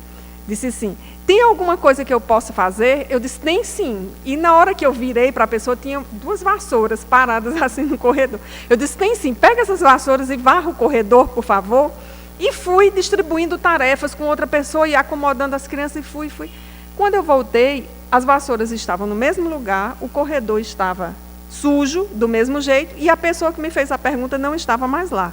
Nem voltou até hoje. Ela pode voltar sábado, né? Então, essa pessoa, ela não queria uma tarefa, né? Ela queria dizer: eu estou aqui, você já me viu, mas eu não fui inteligente o suficiente para entender qual era a pergunta dela, porque precisava, né, ter aquela tradução, igual tem em televisão, aquela legenda. E eu não acionei a tecla da legenda, eu fui pelo referencial, eu disse: não, né, varra aí. Então, essa resposta que está na parábola é a que nós damos. Ninguém me chamou para a tarefa. Porque a gente chega para o outro e diz, viu, fulano nem falou comigo. É a mesma coisa. A gente diz, Santana nem me deu uma tarefa. Eu fui na UF hoje, ela não disse o que eu tinha para fazer. Ora, tem dezenas de coisas para serem feitas. Algumas tarefas estão pré-estabelecidas pela rotina e outras surgem. Porque se é um lugar que surge coisa para fazer, é centro espírita. Né? Então, é a mesma resposta. É que ninguém me disse o que fazer, ninguém me assalariou. Então, essa representação, que na parábola é uma representação de Deus, vejamos que coisa interessante, Deus sabe que nós estamos ociosos, Ele sabe disso, né? Inteligência suprema, causa primária de todas as coisas, mas Ele nos dá a chance de dizer. Aí a gente responde pelo que é mais imediato e pela preguiça, porque a resposta deveria ser, porque eu não tive coragem de vir cedo. Porque quem chegou no lugar do trabalho perto da 11ª hora é porque não quis ir cedo, se estava desocupado. Quem quis o emprego, o trabalho, quem quis o chamado foi na primeira hora. Quem foi indo mais tarde é porque não quis ir no primeiro momento. E quem estava lá na primeira hora foi contratado. Então veja que o personagem, do ponto de vista da narrativa, nesse nível simbólico, não teve a coragem de dizer isso. Aí eu vou pausar para a foto, porque eu estou precisando de uma nova perfil do Facebook. Pronto. Aí voltando, né?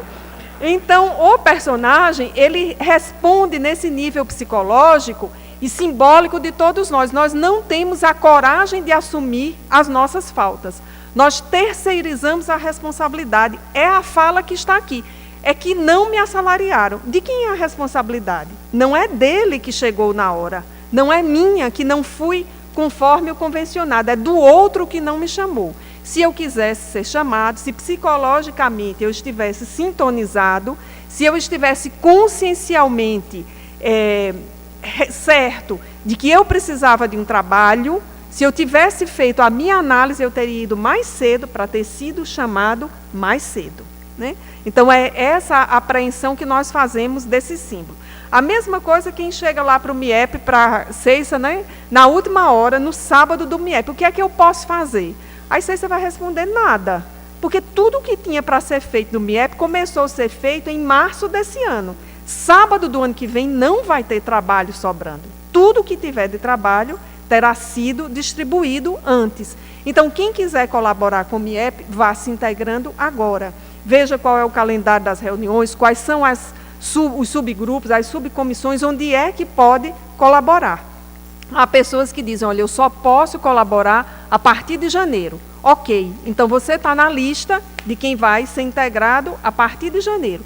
Outros estão disponíveis o ano todo. Todo terceiro sábado do mês, né, no terceiro sábado, tem reunião do MIEP. Isso é o ano todo. Então, desde a primeira hora estão lá. Agora, chegar no sábado do MIEP e querer uma tarefa, eu vou usar aqui a expressão de um espírito amigo numa reunião mediúnica. É querer o bônus da tarefa sem o ônus do trabalho. Então, nós precisamos sair desse nível, né, que é um nível de manha, é uma manha mesmo, como trabalhador espírita que nós temos, que é querer o bônus da tarefa sem o ônus do trabalho, chegando na última hora, achando que a gente pode ser útil. A parábola está nos mostrando como é o processo evolutivo. Nós vamos sendo chamados. E nesse processo evolutivo, nos reconhecendo como esses personagens que são os trabalhadores, nós precisamos avançar um pouco na reflexão e reconhecer que há alguns que deixam para ir para a praça do chamado, ou se colocam disponíveis para o chamado, né, intuitivamente receptivos na 11ª hora. E quando os chamados ainda botam a culpa nos outros. Né? Estava com o Bluetooth desligado, mas não assume isso, né, na parábola. E aí, essa representação de pai, profundamente misericordiosa, sabendo que aquilo é desculpa, né, porque esse pai aqui dessa narrativa sabe que era uma desculpa. Acolhe a desculpa, faz de conta que nada havia acontecido e diz, então, ide vós também para a minha vinha. Duvido se fosse a gente se ia contratar. Ia nada, né? Dizer, mas que preguiçoso, né? Uma hora dessa, me enrolando, está pensando que eu sou besta, né? Então, nós teríamos o que se chama de reação, personalidade reativa. Essa representação que está no texto, é de uma personalidade proativa. E por isso é a representação de Deus como Pai, previdente e provedor, organizando a vida na terra. Mas vamos caminhando, então. Então, vejamos que a jornada se fecha, né? E ao fim da tarde é preciso acertar o salário, é preciso pagar para quem estava ali. E aí vem, então, que o pai de família chama aquele que cuidava dos seus negócios. Então, uma espécie de gerente, um mordomo, um supervisor, enfim, aquele que já não era mais um trabalhador assalariado, mas gerenciava os trabalhadores que ali estavam. Então, chama os trabalhadores e paga-lhes, começando pelos últimos e indo até os primeiros. Se nós fizéssemos um raciocínio aqui bem materialista, nós diríamos que está correto, porque os que chegaram por último vão receber menos, então vai ser mais rápido de serem despachados. E os primeiros, né, vão demorar mais. E esse seria um raciocínio plausível para essa situação aqui. Só que, como dissemos, Jesus não vai dizer nada que seja tão superficial assim, tão simples assim. E aí aproximaram-se, né, aqueles da 11ª hora e foram chegando e receberam 1 denário cada um, que era o salário convencionado para os que acordaram cedo, para os que foram lá, né, ser contratado para receber o salário. Então, nesse momento aqui, do ponto de vista de uma interpretação materialista, a resposta é: para que esforçar? Né? Se quem chegou por último vai receber a mesma coisa. Então, começa na narrativa o momento daqueles que têm personalidade reativa. Começa o momento dos que reclamam. Começa o momento daqueles todos que querem o bônus do trabalho, mas não querem o ônus da tarefa. Então, quando esses que receberam o salário e haviam chegado por último foram sendo atendidos, veio então os que haviam chegado no primeiro lugar. Vejam a perspectiva materialista, a ideia de ranking, que é muito comum na Terra, né? Quem chegou primeiro tem que receber medalha de ouro. Por que é que vai dar medalha de ouro para quem chegou em terceiro lugar? Terceiro lugar é reles categoria. Então vejam como esse nosso raciocínio está presente aqui. E aí há esse questionamento, né? Por que é que eles iriam receber 1 denário? O problema não é porque eles receberiam um salário, mas porque receberiam um salário igual. Então, a ideia da competitividade. Vejam como a narrativa traz essa ideia da competitividade, que nós vemos na vida prática, na vida comum, de todas as formas de ranking, de premiação, e nós vemos também na casa espírita, né? Mas olha, fulano, né, os espíritos gostam mais dele do que de mim, porque na mediúnica só manda recado para fulano. Não é verdade? Eu não estou falando do público, eu estou falando da gente que vai para a reunião mediúnica. Esses espíritos não estão vendo, não. Eu estou passando o maior perrengue, eles não dizem nada, mas você também nem abriu o Evangelho segundo o Espiritismo, né? Nem foi para a agenda cristã, nem para Vida Feliz, né? Você abre Vida Feliz, dá vontade de fechar, né? Como é que Joana acertou que era essa, né? No atendimento fraterno eu faço muito isso. Depois conversa com a pessoa, eu digo assim: agora abra, por gentileza, esse livro para a gente encerrar. Tem 200 mensagens, uma de cada lado. Normalmente você escolhe uma e lê. Aí o bom é que tem gente que abre o livro, olha para mim e olha de novo. E eu já sei o que aconteceu. A mensagem foi a daquela pessoa. Quando ocorre isso nos últimos tempos, a pessoa olha para o livro, olha para mim e olha de novo, eu digo: foi você que abriu, não fui eu, para que você não diga que eu sabia.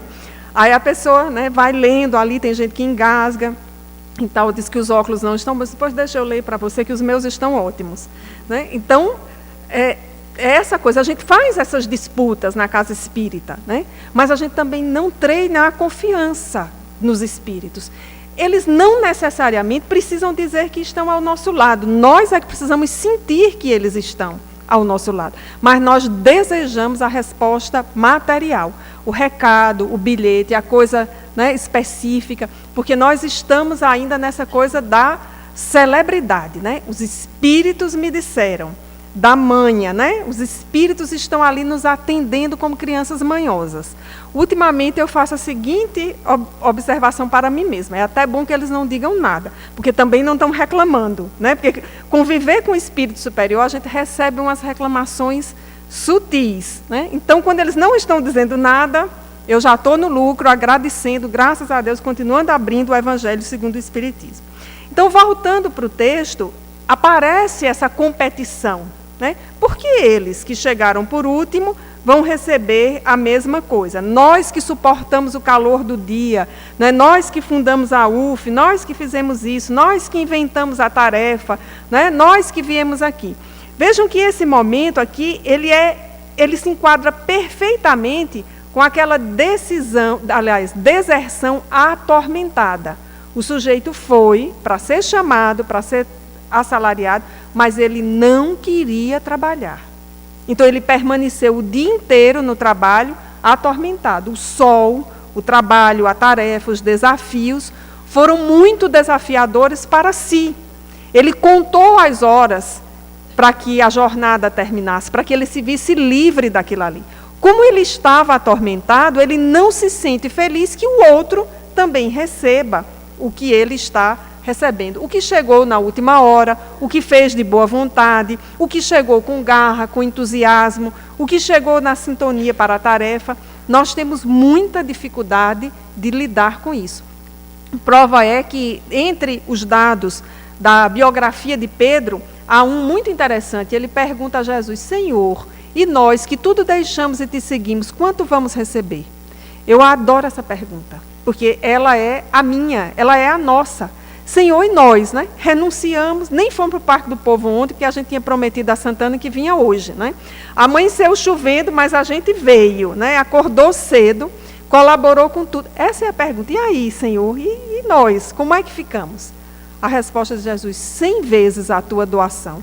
Aí, se a gente fizer um cálculo bem materialista, a gente vai ver que fez uma renúncia desse tamanho. Então, não pode pedir dos espíritos superiores uma assistência, né, descomunal para as nossas proporções.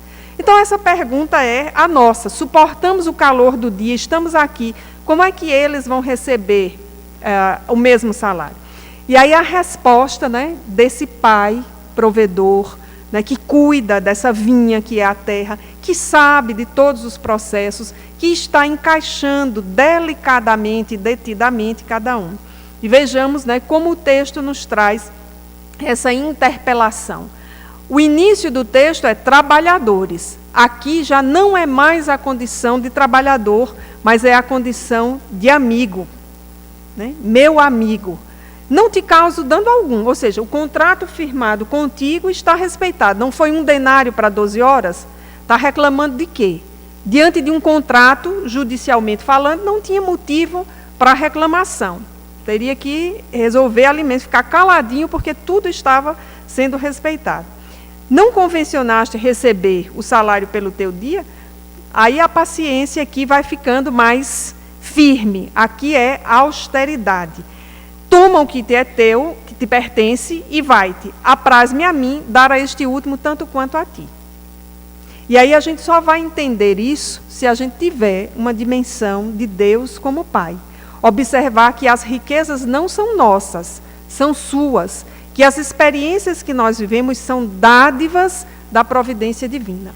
Recentemente, eu tenho feito um esforço para ler uma literatura sobre constelação familiar e verificando todas as vinculações que isso tem com o Espiritismo.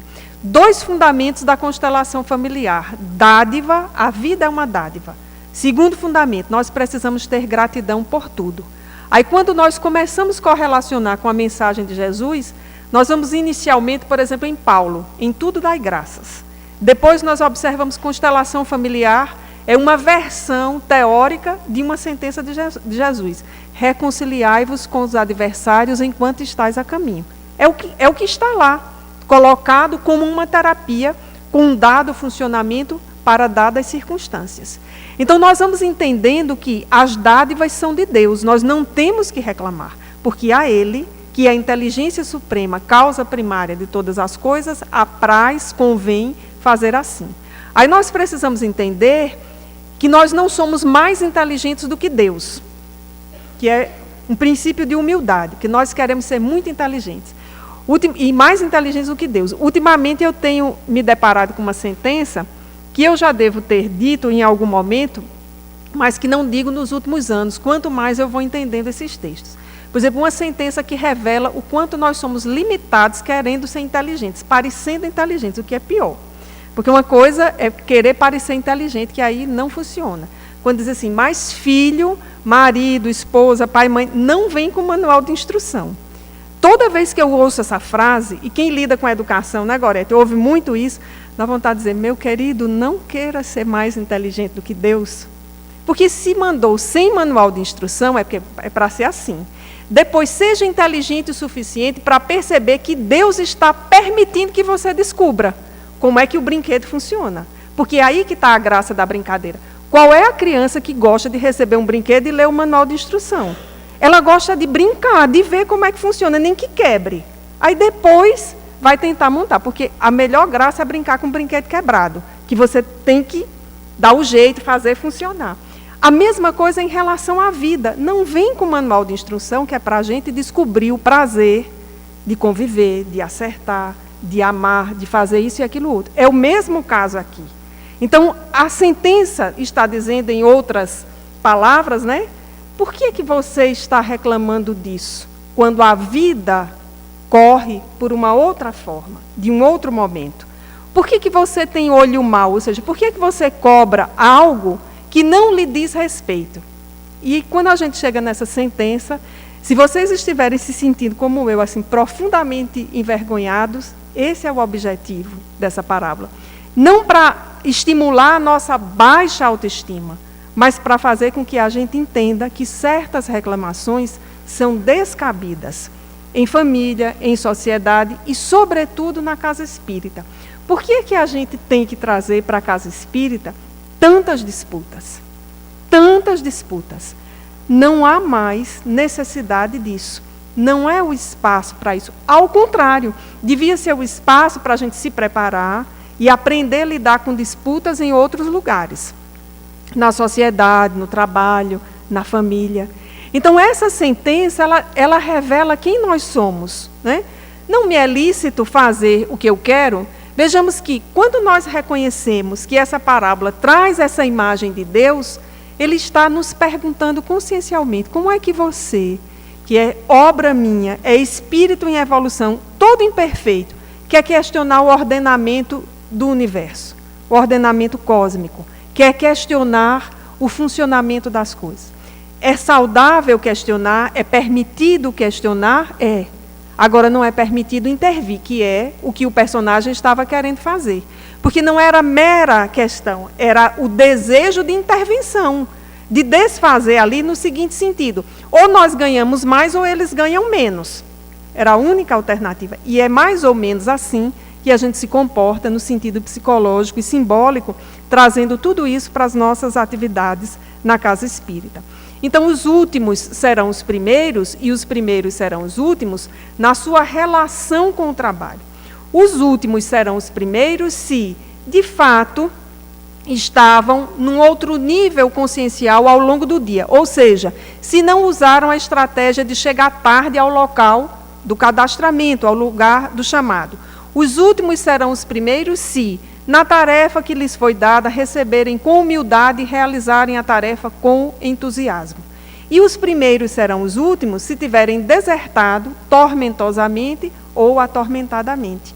Os últimos serão os primeiros se fizerem das experiências que chegam à sua vida realizações existenciais. E os primeiros serão os últimos se tiverem feito do seu trabalho realizações circunstanciais. Ali estavam, né, à procura de coisa melhor, ou esperando, né, o profundo reconhecimento de sua vida. Aí, antes que vocês digam que eu esqueci do denário, eu não estava esquecida, né? O que significa o denário em tudo isso? Né? Nós já reconhecemos que o Pai significa Deus, que as horas significam os chamados à evolução. Essas horas tanto podem ser as reencarnações passadas que nós tivemos, quem de nós vem sendo chamados, né, ao longo das nossas existências, quem de nós esteve sensível o suficiente à época de Jesus para assumir a tarefa, para entender, para colaborar, para voltar na época de Francisco, para voltar depois com o catolicismo, com o protestantismo, com a experiência espírita. essas horas significam a nossa própria existência. Quem foi chamado para a tarefa espírita ainda na juventude, na maturidade, né, na terceira idade, quem tem sido chamado para essa tarefa e tem respondido, porque os chamados não têm faltado, não necessariamente eles têm sido respondidos. A vinha é a experiência de cada um, né? Às vezes o perfil é para evangelizador, o perfil é para médium, passista, o perfil é para expositor. É a sua vinha, é a sua colaboração, é o seu lugar de singularidade, é o nosso espaço de trabalho conjunto. Porque não há como garantir uma boa exposição sem tudo isso que está em torno. Iluminação, som, sem garantir, por exemplo, a vibração da casa. Então, a vinha é de cada um, mas é também o nosso espaço coletivo. Nós somos esses trabalhadores. E aí é só ler o restante do capítulo 20 de O Evangelho segundo o Espiritismo, as mensagens dos Espíritos que estão lá, claramente, textualmente, dizendo que os espíritas somos os trabalhadores da última hora nesse processo de transição planetária. Nós somos muito importantes nesse processo. Não no sentido de nos orgulharmos disso, mas de reconhecermos que Jesus tem contado conosco, porque a relação em geral é que nós contamos com Ele para a hora do aperreio e da agonia, para usar a expressão nordestina, mas nós nos esquecemos do outro lado do contrato. Esse contrato tem duas vias, um contratante e um contratado. Esse contrato, nós temos muito mais a receber do que a dar, e às vezes nós não reconhecemos a nossa parte a dar. O mordomo, o supervisor, o gerente, é a nossa consciência. Porque quem nos retribui é a nossa própria consciência. Nós sabemos muito claramente quando nós enrolamos para a aula de evangelização, né? Ou quando não fazemos a tarefa que devíamos fazer, né? Ou como médiuns nós não estamos naquela disciplina necessária ao médium, que não é uma disciplina fora do mundo. Está lá no Evangelho segundo o Espiritismo, o homem no mundo. Nós sabemos quando, como expositor, dirigente, enfim, a nossa consciência nos cobra. Quem quiser exemplos disso, pegue esses últimos livros de Filomeno de Miranda, sobretudo Amanhecer da Nova Era e Perturbações Espirituais. Então, pegue esses dois últimos para mostrar como as consciências estão vindo à tona. E o denário, por fim, para quem estava muito ansioso, achando que eu não ia dizer que eu estava enrolando, o denário é o salário da felicidade, da consciência tranquila, da tarefa realizada. Então, a felicidade, ela é correlativa ao exercício que nós fazemos, no sentido do empenho que nós colocamos na realização daquele exercício. O que foi cobrar, porque os que chegaram na 11ª hora tinham recebido o mesmo salário, esquecia-se que não havia colocado o mesmo empenho na realização da tarefa. E as leis de Deus são soberanamente justas. Kardec traduziu isso muito bem. A lei é de justiça, é de amor e é de caridade. Então, é essa relação que nós precisamos exercer para conosco mesmo, uma relação de justiça. Nós não podemos pedir, no mundo espiritual, a condição daquele que sempre foi humilde na Terra, porque por uma questão de justiça, ele conquistou o espaço que lhe está reservado no mundo espiritual. Por uma questão de amor e de alto amor, nós precisamos entender o que nos cabe fazer, porque há tarefas que são do outro. Por exemplo, liderança é uma conquista. Alguém tem esse talento. Não porque é mais bonito ou porque Deus gosta mais dele, porque vem trabalhando essa condição. E às vezes quem não tem liderança assume um lugar que é de liderança e vai se deparar com um grande desafio. E só para a gente encerrar isso, né, e entender esse denário como a felicidade que é a da consciência tranquila, nos lembremos que nós somos colocados em experiências. E há experiências desafio. Por exemplo, aquele que não tem liderança, como dissemos, ser colocado no lugar que exige liderança. E mais ainda, que exige uma liderança cristã, uma liderança espírita, de afetividade, de inclusão. porque outros modelos de liderança não se coadunam com o nosso paradigma. É o que o doutor Alírio chama de experiência-desafio. Aí nós passamos por experiências desse tipo. Quando nós começamos a conquistar o desafio, aparece a experiência estímulo, para que a gente se sinta, de fato, estimulado a ir adiante. Não, essa tarefa exige de mim maior cuidado nessa liderança, eu vou cumprir. E, por fim, vem a experiência e aprendizado, quando a gente passa por todo o processo, assimilando o que, de fato, precisava assimilar naquele processo. Então, essa parábola dos trabalhadores da última hora, que está no capítulo 20º do Evangelho segundo o Espiritismo, exige de todos nós, os espíritas, os que estamos aqui sentados, encarnados e desencarnados, comprometidos com a tarefa da Casa Espírita, desta Casa Espírita, do movimento espírita desta cidade, exige de todos nós muita reflexão, para que nós tentemos nos situar em que pé estamos, com quem nós nos parecemos, com quem acorda na madrugada disposto e vai para o trabalho, com quem fica ali, para usar também a expressão nordestina, remanchando o dia todo, para só ir no finalzinho e só fazer uma coisinha, ou nós chegamos, seja na primeira hora, seja na última, entusiasmados com a tarefa para a qual nós fomos chamados, sabendo que temos muitas limitações, mas fomos chamados para contribuir e nos cabe fazer isso com alegria cristã. Então, eram essas as nossas colocações para esta manhã. E não sabemos se vocês querem fazer perguntas, querem terminar. Enfim, ficamos à disposição de vocês.